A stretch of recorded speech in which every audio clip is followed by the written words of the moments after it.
What's happening, fight fans? Welcome back to the MMA Mindset. We've got the first exclusive interview since the rebrand. Really buzzing to have this guy on as well. If you just want to go watch the Cage Warriors 157 roundup, this will lead perfectly into this. But fresh off his first round stoppage on the Friday at Cage Warriors 157, I've got Liam the Nightmare Gittins. Thank you very much for joining me, Liam.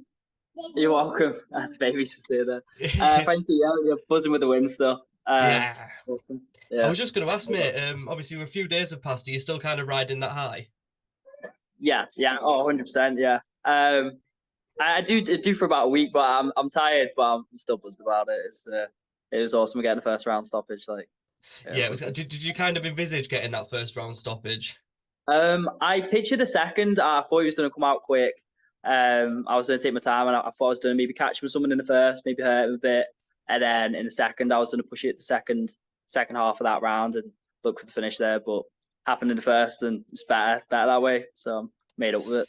Yeah, definitely. I think you hit him with that flurry of punches, and I think you dropped him with that. I can't remember if it was a right or the left because you threw so many in that blitz. Yeah, I think it was the left hook. Like when I went across, I think he went to go check left hook on me and got caught on his chin. But at the time, I didn't know what shot caught him, so I just ran at him, hit him, and then we both ended up on the floor. And I was like, "What?" Yeah, it was like exactly. There was so many punches in that flurry. I couldn't really see what Yeah. landed. Did you kind of get the feedback on your hand, and you knew that that was a good shot? And No, it was only on watching a replay that Cager has put up that I knew what actually caught him. With the shot I caught him, I didn't know what it at the time. I knew I'd caught him with something, but I didn't know what. Yeah. Yeah, it was a fantastic finish. Like I said, the elbows on the bottom were absolutely ruthless, and you've kind of got that style where once you smell blood, you go straight in for the finish, and you hunt for that finish until the fight stops. Is that kind of something that you're going to carry on and take into every fight because you've done it all your career? Yeah, I think it's been developed from amateurs that where on the 3 minute rounds, usually when I'd hurt someone, it wouldn't be enough time to get the finisher. Then when I went on to the 5 minute rounds, I ended up getting like a better feel for the finishes, and I think that's like just that part of my style now. So if I ever see a bit of weakness or someone's hurt, I'm always gonna go try stop them in it. So Yeah, I love your style. Like I said, I was speaking to. I think you saw the clip. Me and Nathan were speaking on the podcast, and like I said that you're probably one of the most avoided people, and he agreed with that. Do you think that? Do you consider, because I know last time I spoke, you were kind of saying that maybe considered a bit of a dark horse. Do you still consider yourself a dark horse, or do you think that people are starting to take notice about just how much of a bad fight you are for people? I think so. I think a little bit more now, but I think I've always been like underestimated throughout my career. I don't look very intimidating. I don't act very intimidating, but I think once people fought me, then the teams know. Like, if I fought a fighter out of a team, I think they respect me a lot more if I beat them or put up a good fight, you know. So, but I think anybody outside the circuit won't really see me as an intimidating fight, you know. It's always been that way, yeah. Yeah, exactly. And I think, like I said, putting on performances like that and finishes like that, you're gonna change a lot of people's mind in the wider spectrum of the media and MMA watchers and stuff. Yeah, hopefully, Yeah, hopefully. definitely. Yeah. Yeah, you had a nice little moment with Paddy and Molly through the cage after the fight. Couldn't hear what they were saying. What were they saying to you? I was just saying that I should have stood up a bit earlier because Paddy was screaming for me to stand up and hit him for the ground and pound. And I hesitated a little bit and then I just stand up and it ended towards the finish. But I was saying to him, if I'd stood up a bit sooner, I think the stoppage would happen a bit sooner as well. But he was like, "Oh, it's fine. Like, don't worry about it." Sort of thing. I mean, like, you got stoppage, so he was like, "Don't worry about it." So I Yeah, was like, they're "Yeah." two of like the biggest names on the scene in the UK, and they're two of like the loudest people, the most charismatic people. I bet that really helps you having them like not in your corner, but their cage side, like cheering you on and giving you advice. Yeah, especially because I landed in his corner, but Paddy and Molly were behind them, so I could hear their voices. Especially Paddy's a lot more clear. I could hear Molly as well. But it was just awesome having Molly there because I knew she was fighting the next day. I didn't know she was going to be there, so as I was walking into the cage, I saw her and Paddy, and I was like, "Hey!" And there was like, I think Leah was there as well, Paddy's Yeah. girlfriend. It was nice having some friendly faces because it was such a last second fight matchup that I didn't really have many fans there. So I was like, sort of like walking in, I told him, I was like, hey, Yeah. it was good. Yeah. Yeah, it's like it's pretty much as far in the UK away from your hometown as you can get. So nice to Yeah. have some friendly faces there. You bounced back from like the first two fight skid of your career in unbelievable fashion. Like, what do you kind of attribute that to? To my first few fights, did you mean? No, obviously you lost two fights in a row for the first time in your Oh, career, and then ever since then you've yeah. just been like, that's not happening again. Like, what's Yeah. kind of changed? I just started focusing a lot more on my strength conditioning, listening to my coaches a lot more. I also think like I'm developing more as a fighter anyway, but I think like at that point in my career I wasn't as developed as I am now as well. But I think just keeping on the mindset that I'm gonna go out there, I'm gonna try for a finish, put on a performance, and the atmosphere in the gym also jumped up a lot once Paddy went UFC and him and Molly were on the scene like smashing it like that. The atmosphere in the gym was so much better. I think everybody sort of buzzed off that, and the training sessions were just awesome, and they have been since I started the next gen. But I definitely think over the past year I've developed a lot more as a fighter. I think I've gotten a lot better, as opposed to like a few years previous. But I think the longer you're in it, the better you're getting, isn't it? And I think if you keep your confidence high, then the wins will start coming in. You start bouncing off that, and when people in the gym are winning as well, you bounce off their wins, and it's just a snowball effect from there, really. Yeah, definitely. I want to talk about the gym. I've got it like the gym has leveled up so much over like the past few years. How much do you think that kind of like helped not just yourself, but then all of the rest of the fighters in the gym, like Luke and Nathan and everyone? Like you're all getting so much better, and it can only help you having better training partners to train with every single day. Oh yeah, big time. I think it helps all of them. It helps people who are just starting out at the gym. It helps the amateurs who look up to the professional. It helps everybody once, like, especially like once they broke in through the UFC door and started like smashing it. Like, everybody on every level of the gym is going to do better there. And like I said, the atmosphere in the gym is just amazing. It's awesome. It's awesome being there. Yeah, I've got Luke coming on later on in the week as well, so I'm kind of just making my way through you boys at Next Gen. So yeah, really looking forward to, like I said, getting a bit of a catalogue of all you guys on there. You're highly ranked on Tapology, and you can't really read too much into it, but it does paint a bit of a picture. But you're highly ranked in Yeah. Tapology on featherweight and bantamweight. Where do you kind of see your next steps in your career going? At what weight? Well, I want to be a bantamweight. The featherweight fights have usually been so with Faisal Malik. It was we both weighed in. Well, I was getting ready to go to London, and I got a call. My opponent wasn't fighting. I forgot I think it was a medical reason. I'm not sure. His opponent pulled out, so we just said, well, instead of cutting the weight again, we'll fight next week at the weight above. Jose was doing the weight cut, so it was a bantamweight fight. You know what I mean? And then this one now, similar. It was a few days' notice. He was a bantamweight. He fights both, but I think he's more of a bantamweight as well. So I think to rank me on a featherweight ranking set's a bit mad in it because I've not really fought someone who's just been fighting feather. I fought a couple of featherweights who have dropped down to bantam, but they were bantamweight when I fought them. But no, 100% bantamweight. I don't think I'm a featherweight at all. But it's mad that. But also, one of the fights that I think they put Rory Evans as a featherweight, but that was a bantamweight fight. So I'm not sure how that happened. That was weird. But no, we weighed in at 135 for that one. So mad. Yeah, I don't know how. I think the bantamweight's probably your best division because I think Yeah, if I'm mistaken, you were the Cage Warriors Academy flyweight champion as well. So yeah. you've had some up and downs in the weight, but I think bantamweight's probably a sweet spot for you. It is now, yeah. I think, especially when I missed weight when I was supposed to fight Jake Bond, and then I moved up after that. It was a really bad weight cut, but it was getting just too hard. Like, as I was getting older, it was getting too hard to get to flyweight. I think I tried to do like 8 kilo overnight at that point. I just wasn't good. But when I moved up, I think I was still a bit small for the weight class. Like when I fought Jonas, my guard, a bit small still. He's a big bantamweight as well. So I think it took like a bit of time, especially like when I first started going to bantamweight, I was quite smaller then. When I started focusing on my strength conditioning after the Kingsley fight, I think that's when I started growing more into my bantamweight sort of like frame, Well, I think I still got improvements to make on my size, but it's like in time, But I'm still gonna be like nailing the strength conditioning and just trying to develop in my like striking and my grappling.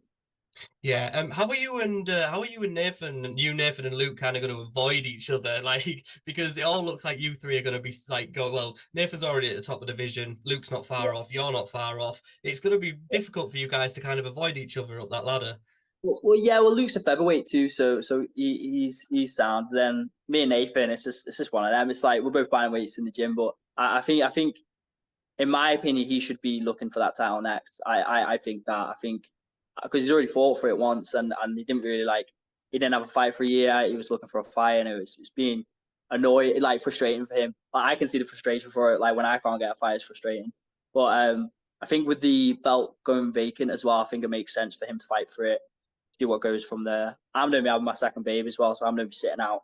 I'm having a baby in October, so I'm just going to be watching what's going on with the division over the next couple months. But I'd love to see Nathan get an opportunity again. I don't think there's really going to be anybody on Cage where it's going to be Nathan now. So like, I think that'll be a good little opportunity for him, and then hopefully go UFC from there for him. Yeah, I think the fight, and I'm no matchmaker, but I think the fight's going to be Nathan versus Reese for the vacant title. I think that's kind of Yeah, going to be the fight. I don't think that's a fight. I think Nathan will do him around. I really do. Yeah. Big statement now. Like I said, I've got so much respect for both guys, but like I said, Nathan's been fighting top level guys all of his career, even in the amateur level. Like Yeah. he's truly special, and like I said, he's not far off the UFC. There's so many of the guys in Cage Warriors that aren't far off the UFC now. Like we're really taking over in this country. Well, yeah, there's loads of content, especially at the bantamweight division, because it keeps on getting held up. So you get a champion who's not defending. You're getting a lot of contenders who would like all look. They should be fighting for the title, but the title's on hold. But then, like, that's why I was kind of glad that Kalen went to the UFC, because now the belt's gone vacant again. Hopefully, the division can move, because before that, Jack Cartwright had it. He had it for a while, nothing really happened. Then he went to Contender Series. Then, Dominic Wooden, he defended a bit, but again, had it for a while, nothing really going on. So I'd be happy to see the bantamweight moving a bit quicker, like the other divisions. The other divisions seem to be, there's title fights, people going UFC and stuff. So I think it's a really good time for the bantamweight division. I'm really excited to see where it goes from there. Yeah, bantamweight, featherweight, and obviously moving into lightweight is like my favorite divisions and the most exciting. It's perfect combination of skill and power, and yeah, it's just brilliant to watch. But you just kind of answered a question of mine there. No Manchester slot for you, do you not think? Maybe November, I was thinking. But honestly, I just kind of want to see what's going to happen really over the next couple months. I'm maybe keeping my eyes peeled, just sort of like seeing what's happening. Like I said, I hope Nathan gets that shot. I'd love to see him win the title. That'd be really good for the gym. That'd be good for him. It'd be awesome. But I think there's a lot that could happen. I know only time will tell, really. But like you said, that seems to be a good fight to make. We'll see if it happens. That sort of deal. You never Yeah, know. love to see you fight in Newcastle. That'd be class because that's going to be a sellout, that place as well. So obviously having that many people seeing your fighting style will be unbelievable, and it'll probably go absolutely off the chain.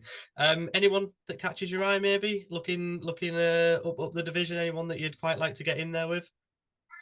Not that comes to mind really. Like, Pedro is pretty good at making fights, So like, I'm sure anyone would be a good fight. Anyone I'm super locked on? No, not really. I was looking to fight Reese McEwen.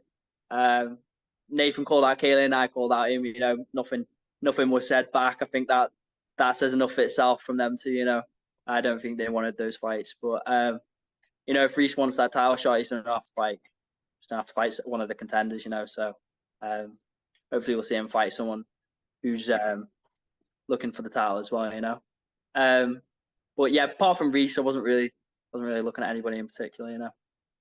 Yeah, that'd be a great fight. I think you versus Reese. I think there's so many good fights in that bantamweight division. It's crazy.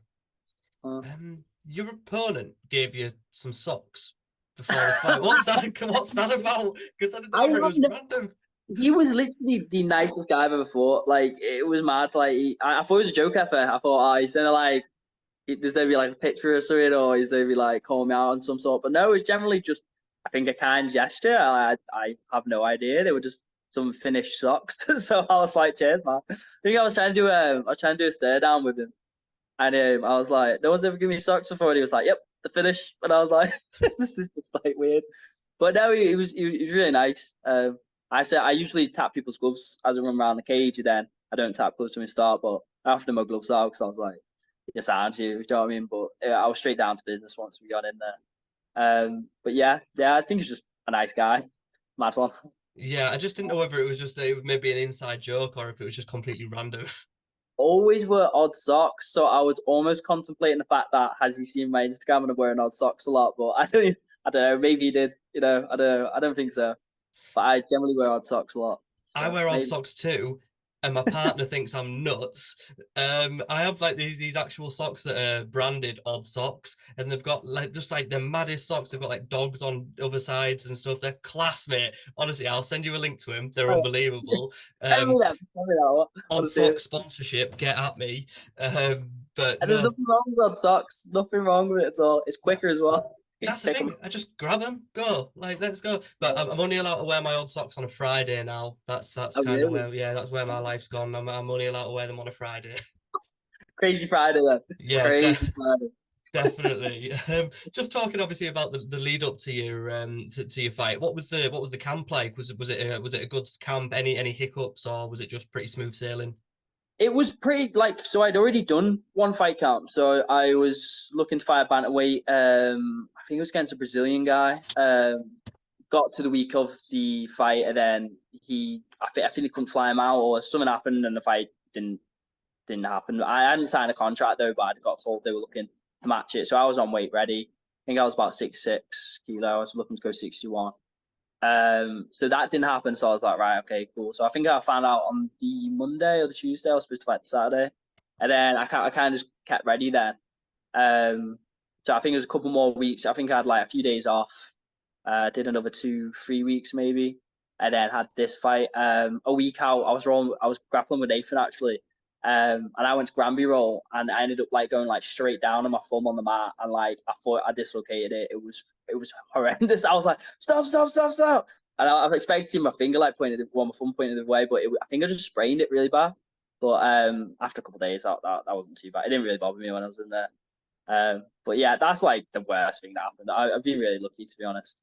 I remember when I fought like back to Faisal. I remember when I fought Faisal that camp, like I really hurt my hand when I was sparring Luke, and like I had to wear tape on my hand like the whole camp. But like again, once I was in there, it wasn't too bad. So I think once the adrenaline hits you, any sort of like small injury you've got, be fine. So no, I did 1.5 camp for this fight. I was ready to go. I think I actually showed up. I woke up in the morning. I was like 2 kg underweight, so I ate breakfast and everything for this fight. It was mad because it's at 6'6", so I didn't even walk or anything. But I think he was a bit heavier. I think he was like 70 kilo, and I was like 65, something on the day, 66 on the day. Mad. Yeah, well, it didn't show in the hands and it didn't show in the in the fight. Just one thing I want to do at the end of all my interviews is I just want to ask one question. I think it'd be really cool to look back on it in a year's time and just see how many of these like prophecies or predictions kind of came true. But I speak to you in a year's time. What's next for you? What do you think is going to be July 2024? I have no idea. I'm hoping for July. Another 4 fights on my record would be amazing if I had another 4 wins by then.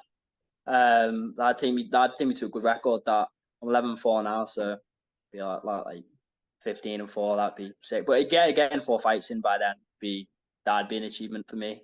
I just want to stay as active as possible. More than 4, I think that's like a bit much, but yeah. 4 fights, maybe contender series UFC. That'd be cool. You don't really know though, but yeah, looking to stay active. Maybe hopefully 4 more TKOs on my record, maybe a knockout. You never know. That'd be cool.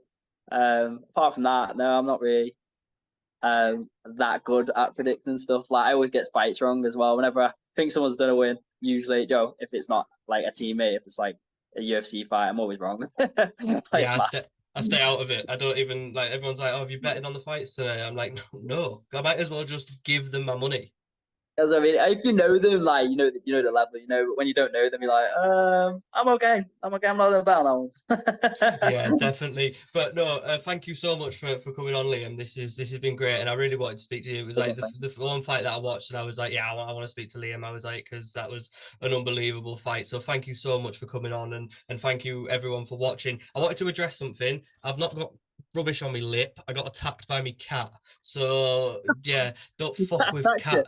Yeah, I've got a cat called Faber after Uriah Faber, and Really? yeah, it jumped on my face just after your fight actually on Friday. So you had a scrap on Friday. I sat in my living room and I've come out with more damage than you have. Technically, you had a scrap. Exactly, and I lost. You lost Yeah, I it. lost. So yeah, but no, once again, Liam, thank you so much for coming on, mate. I'll get this posted, so this will be Tuesday when this come out. Watch later on in the week. We'll have hopefully making sure everything's been scheduled. But Luke Riley coming on, teammate of Liam. But no, that's great. Like I said, thank you, Liam, and you enjoy the rest of your evening, mate. Thank you, mate. Appreciate that. Thank you. Bye.